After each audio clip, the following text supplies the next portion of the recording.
Anybody want to take a guess as to why this might have evolved? So the hint is in the sort of Latin name here, halo. So this is a halophile. So it lives in incredibly high salt concentrations, right? And so if you imagine you're living in really high salt, right, you have this problem of you really have to balance, right, what's going on inside versus outside. And so these guys really try to maximize surface area to volume ratio, something we'll talk a little bit about later in terms of comparing eukaryotes and prokaryotes, but they really try to maximize surface area to volume ratio in order to deal with this really high salt condition. So they're really thin and flat, incredibly high surface area to volume, really thin sort of in intracellular volume. So they're kind of fun. So they also are pretty. So if you guys have ever driven by salt flats and you see sort of these beautiful pink ponds or sometimes orange ponds, they make a lot of these beautiful carotenoid colors, which autofluoresce, which is kind of fun. All right, and they are archaea as well. Okay, so as I mentioned last week, I'm just going to kind of briefly touch on the slides we covered at the end of last class, so I'm not going to go into too much detail. But really, we're going to start off by focusing on microscopy and how we visualize things and how we use visualization to really inform kind of structure and function. All right, so just for a quick attendance update to get you guys all started. All right, if you were a microbe, what shape would you like to be? Cocci, bacillus, hyphoid, long filaments, spirillum, or other?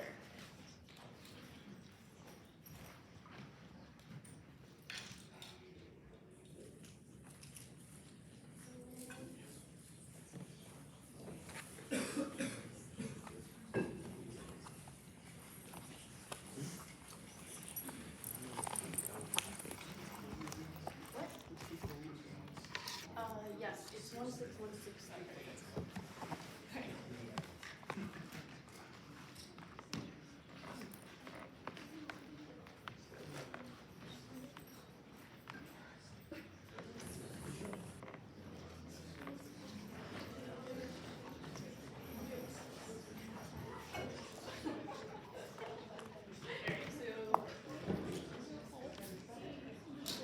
Yeah, most people want to be spirilla.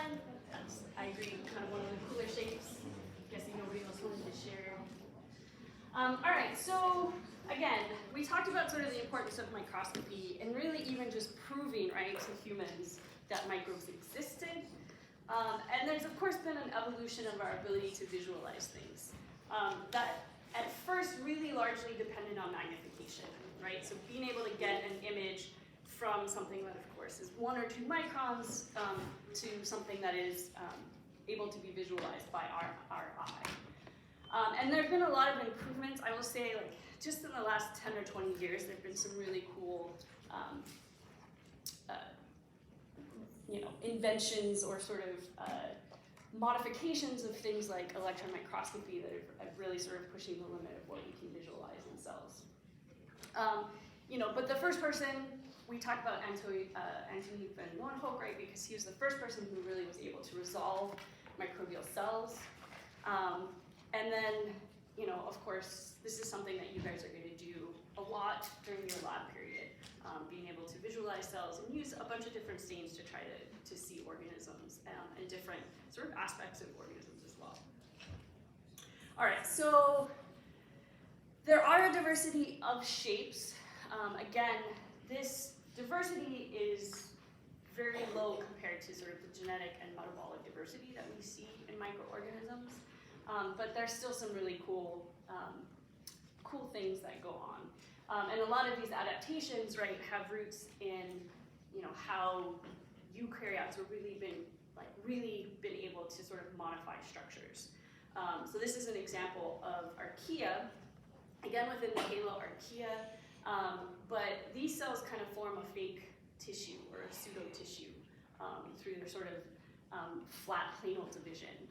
And there's certainly some transcription or sort of growth regulatory machinery that is conserved right between eukaryotes and these organisms. And so some thoughts about the origin of that particular process. All right. So we talked about simple dyes, right? And this all has to do with this idea of contrast, right? So why is it challenging to see microbes without a light microscope?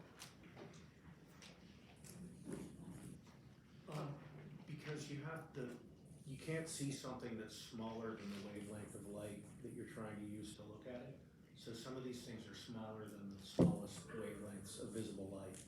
So yeah, so certainly for incredibly small structures, right, light microscopy is a challenge.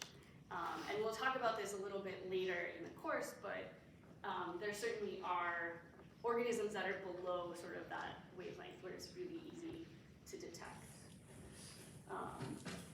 But yeah, and I think, so size is certainly one of those aspects, right? But another thing to think about, right, and this is in particular has to do with light microscopy, is if you're shining light through a relatively clear organism, right? So if you are just composed of lipids, proteins, and some nucleic acids, those are not structures that generally kind of absorb different wavelengths of light or refract light, right? So there's not what we would call a lot of contrast.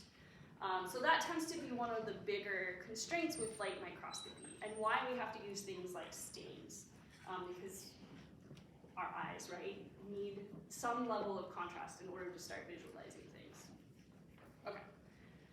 So there are ways to get around the staining problem, and we'll talk a little bit about this later, about why you might want to get around the staining problem, but the idea being that, well, if shining light directly through your organism, right, doesn't really do well to sort of diffract the light that is coming through, partially because there's just so much light coming through, right? So if you put a light beam directly through a sample, you've got tons of light coming directly into your eye, and it's going to wash out everything else that you see. You're going to mostly see that background light signal.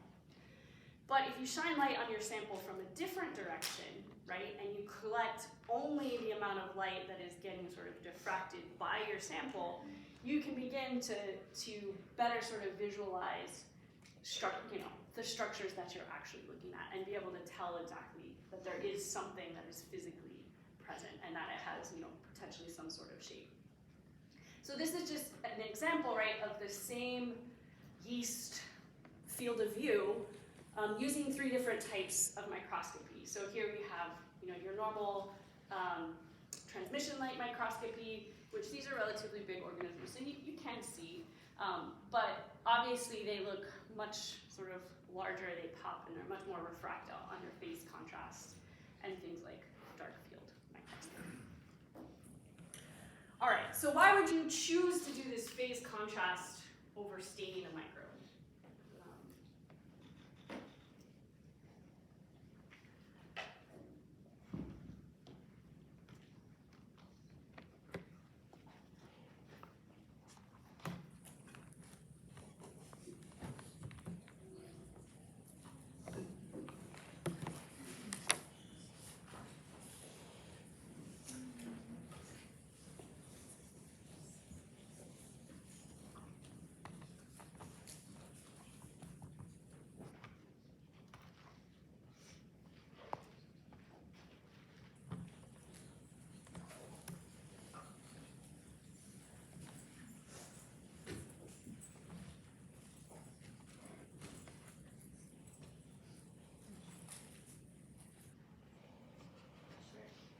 Sorry, that timer was supposed to, I was wondering what happened to the timer. Okay, so most of you guys said all of the above, and that's right? So essentially with phase contrast, you don't have to do the staining, so you don't have to kill cells in order to visualize them. Usually when you stain something, you're targeting a particular feature, right? So we talked about the Gram stain, which is specifically targeting peptidoglycan. A lot of the chromophores that we utilize, things like safranin, are really just going to stain the outer membrane. So you're not going to see any sort of internal structure in that. And yeah, it's easier. So it takes a little bit less time and energy to make a wet mount than it does to do sort of traditional staining. And you'll again do this in lab, but overall, the staining techniques require you to sort of prepare a smear, do some sort of fixation approach, and this is really kind of the easiest one that we do in lab. There's a variety of other chemical fixes that you can do for microscopy as well. And then, more or less stain and visualize your cells. Again, so this process is going to be dead. Some other challenges are, if you're a sticky ion, right, you're not necessarily going to be super specific to microbial cells in general, right? You can stick to anything that has a charge. And so you're not necessarily always, you might get a lot of background color signal. So unless you have a really sort of specific stain to biology, you might get a lot of background signal. And this is one of the ways in which fluorescence microscopy has actually been valuable, because a lot of the dyes here, a lot of the stains here are a little bit more targeted towards specific biological molecules, things like DNA, protein, etc. All right, so fluorescence microscopy has a few benefits, and for those of you who may have worked in a lab that does microbiology or cell biology, fluorescence microscopy is a pretty traditional technique that a lot of different labs use. Some organisms naturally autofluoresce, so some organisms actually make molecules that can absorb wavelengths of UV light and emit that back in a wavelength that we can see. An example is chlorophyll. So this is a cyanobacteria that you can see is beautifully autofluorescent in the red spectra because it absorbs wavelengths of UV light and emits them back in the red wavelength. Other organisms you might need to specifically stain because you're looking for target either organisms. So you can do something called a hybridization approach where you hybridize a specific tag to individual organisms, and that might allow you in a microbial community to kind of tease out individual cells that you might be interested in. If you want to count how many cells are in your community, for example, or see where they localize or who they interact with, this is a really good, powerful approach. And this is another example of autofluorescence. But again, so this allows you to sort of limit, enhance contrast, right? So you're now even, minimizing that background light that you might be perceiving almost completely, right? So this is on a black background. And so really, most of the signal you should be seeing is the fluorescence signal that you're targeting. And, if you have sort of background, other colored things or thick things in your samples, this can really help sort of with the imaging quality. All right, so those are ways that we tend to focus on enhancing contrast, but there are also things that we want to do in terms of not just magnification, but being able to resolve actual structures or actual things within cells. And so there are a couple different approaches we're going to talk about, things like differential interference contrast microscopy, confocal microscopy, and the different electron microscopies. All right, so differential interference contrast microscopy allows you to see internal structures. So we just looked at phase contrast, right, and dark field, which are very similar except for slight differences in sort of the angle that you put light into your sample. Differential interference contrast microscopy, though, does something that we'll talk about in a little bit, very similar to confocal microscopy, that it allows you to sort of look at a thin section or a very fine focal plane within your sample, right? So in those other images, right, you're collecting all the light from your sample. You don't necessarily, because it's a yeast, it has a nucleus. You can guess, right, that nucleus is sitting inside the cell, right? But if you didn't already know that, would you know that vacuole, right, wasn't behind the cell or on top of it, right? So differential interference contrast microscopy allows you to do that sort of distinction because you can see it gives you sort of a cross-section through the cell, right? And so you're imaging kind of exactly what's going on in that focal plane. And it lets you know, for example, that there's a vacuole of about this size at this particular depth of field. So again, this can be really valuable for looking at internal structures. Confocal microscopy has a similar capability. And so this is, we talked about the value of fluorescence microscopy. You can target particular samples, but again, right, you're gonna get all of that light that is coming from your sample, that is fluorescing from your sample to your eye, right? And you have to kind of sift through and try to figure out what's going on. And so a lot of times you might get like a membrane stain, or in this case, I think it's an actin stain, right, that's sort of laying over the top of your nucleus, or anything that's behind your nucleus, right, you may not necessarily see because you've got this big blue blob sticking there. And so confocal microscopy allows you to do sort of, again, specific capturing of light from a particular focal plane. And so essentially you block out light from other focal planes using a sort of pinhole technique. And this, sorry, not sure where that came from. And then, so essentially this allows you, again, to image very specifically in a given focal plane. And if any of you guys have seen kind of 3D reconstructions of cells, a lot of times these are just compiled images from something like confocal microscopy. So you can sort of do a Z-stacking and a 3D rendering using this approach as well, which can be really powerful. All right, so if you want to image a thick sample, what technique would you use? So something that, let's say, is 10 microns thick.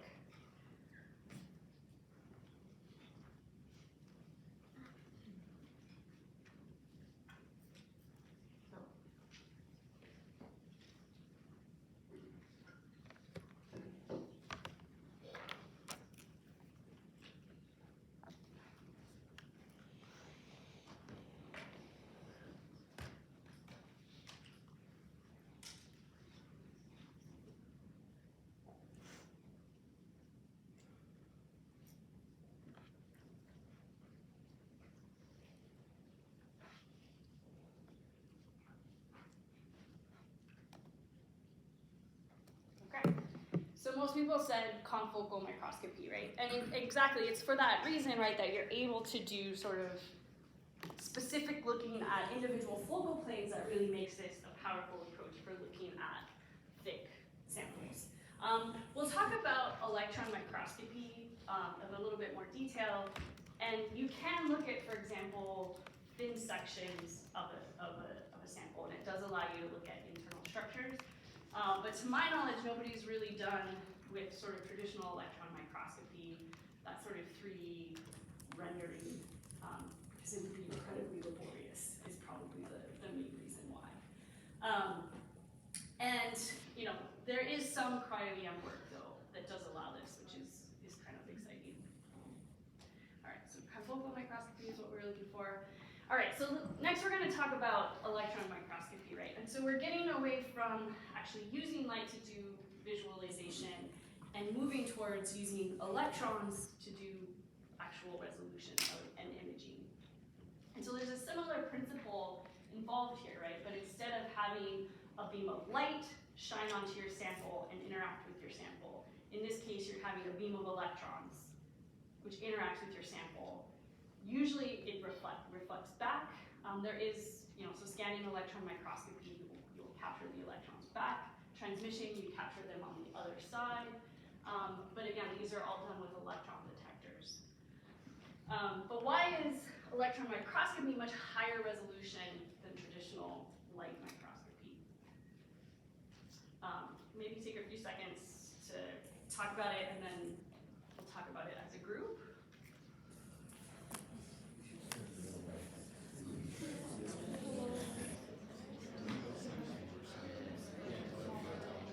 What is the code for the PRS questions? 161633. Is that going to be the same for every lecture? No, okay.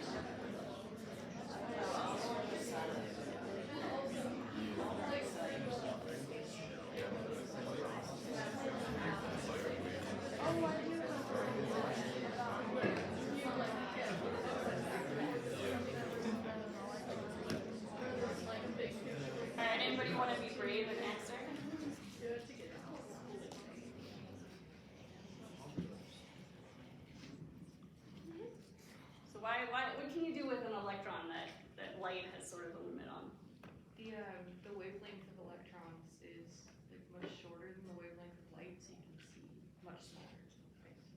Yeah, exactly, right? So we can get, I mean, there are, I shouldn't say, so there are very, very short wavelengths of light, but these tend to be really high energy and destroy the heck out of biological samples, right? So it's actually really challenging to do imaging with something like there are X-ray crystals and stuff like that, but any sort of imaging, it gets more and more challenging sort of the more energy you put into that wavelength of light.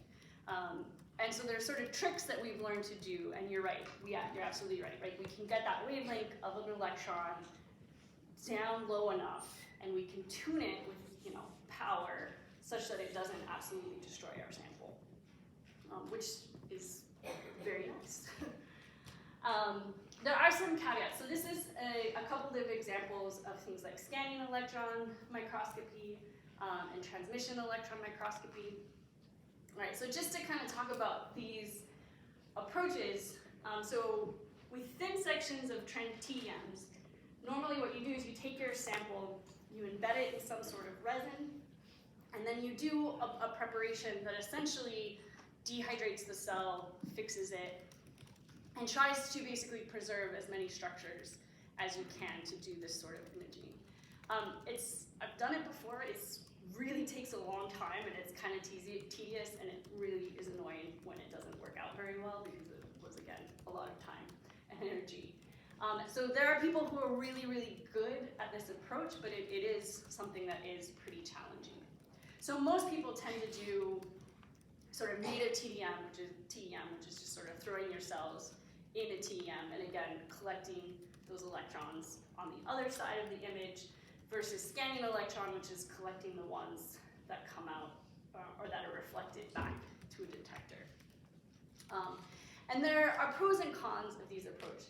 I'd say the biggest con with electron microscopy, so electrons need something heavy to actually bombard against, right? So if you put them against, lipid or, a lot of organic molecules, they're not really going to absorb or reflect very well. So a lot of times we actually coat our samples in something like carbon, platinum, something that essentially is conductive and interacts really well with electrons. But that has two problems. One, so in order to get your sample into an electron microscopy chamber in general, it has to be completely dehydrated. So you have to get rid of all the water, right? Cells are a lot of water, right? And so doing that dehydration process in a way that really well preserves your biological sample is challenging. And so, especially in things like scanning electron microscopy, you do see a lot of artifacts. The cell shape itself might be intact, but things extracellular kind of get weird, right? So things like, we'll talk about LPS and capsules and all these other sort of really hygroscopic molecules that hang out on the outside of the cell just really aren't intact with this approach. A bedding might do a little better, but you still have to undergo this dehydration process, and that, whether or not that really keeps things intact perfectly or as they are in their native environment is unclear. All right, so the ability to distinguish 2 points from the other using a microscope is called, I'm sorry, I'll move this. I'm not sure why.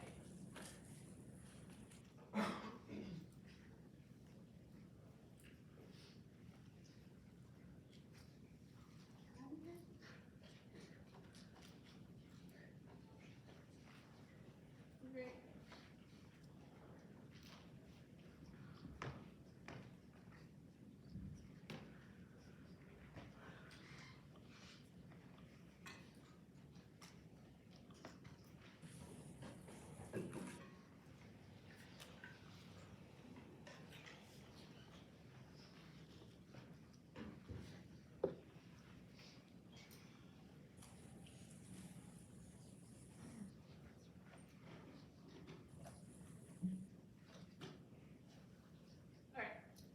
So most people said resolution, right? And so, I think this is sometimes a little bit confusing when you think about microscopy in general. Like, what is the difference between magnification and resolution? So essentially, right, magnification is the ability to sort of expand an image, right? Whereas resolution, again, is that ability to distinguish individual points.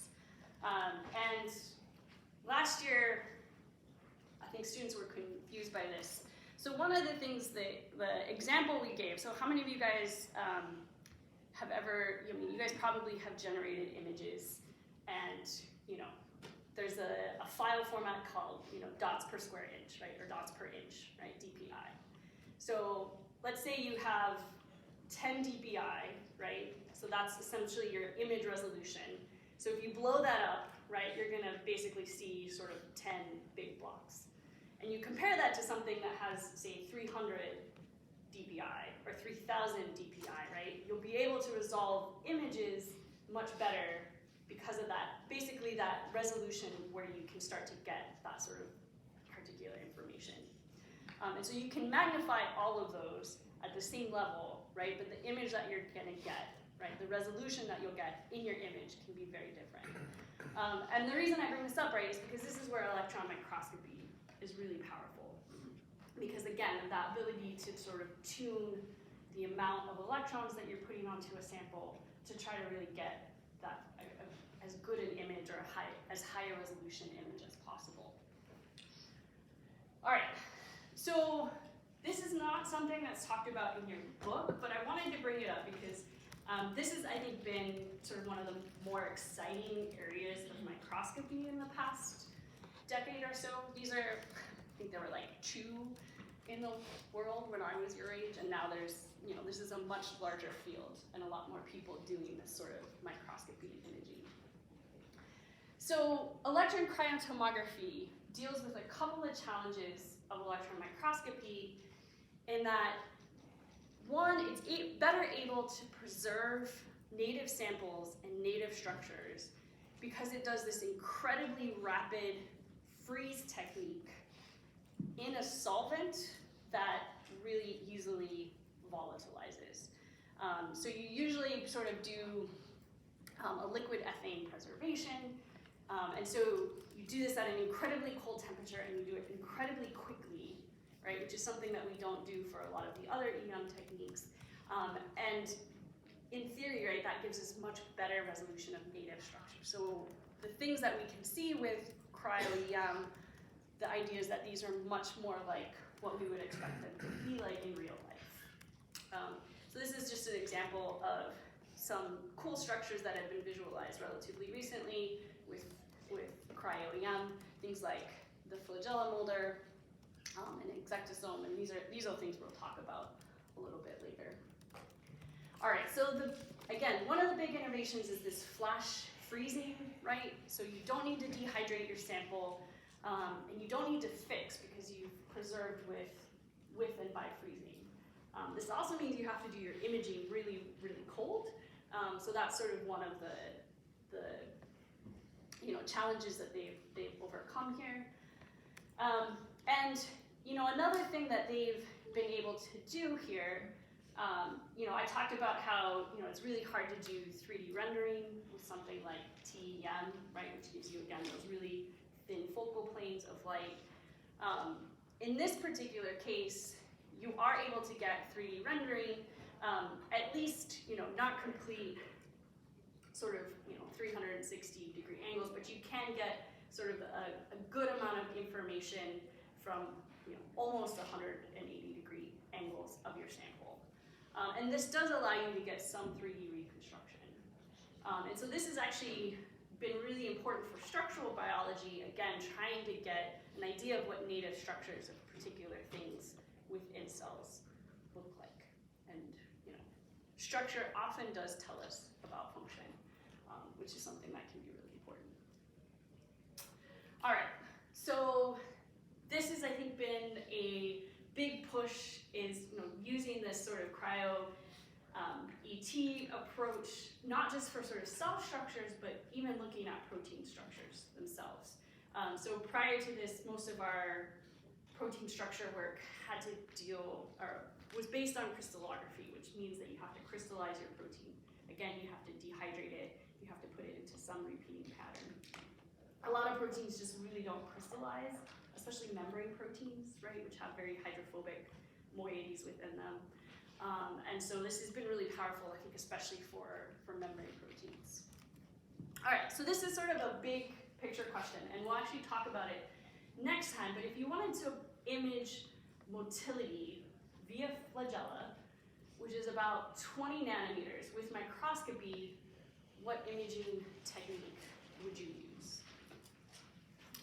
All right, and we'll come back to that. And I just want to emphasize there's a couple of problems, right? One is that, so what does imaging motility require? You have to keep the specimen alive. Yeah, the cell's got to be alive, right? If you're looking for a flagella that's 20 nanometers, what's going to be your big challenge? Resolution. Resolution, right? So how do people get around that? And we'll talk about this at the beginning of class next time. All right. So this was all for today, but I'm going to move on to the next one.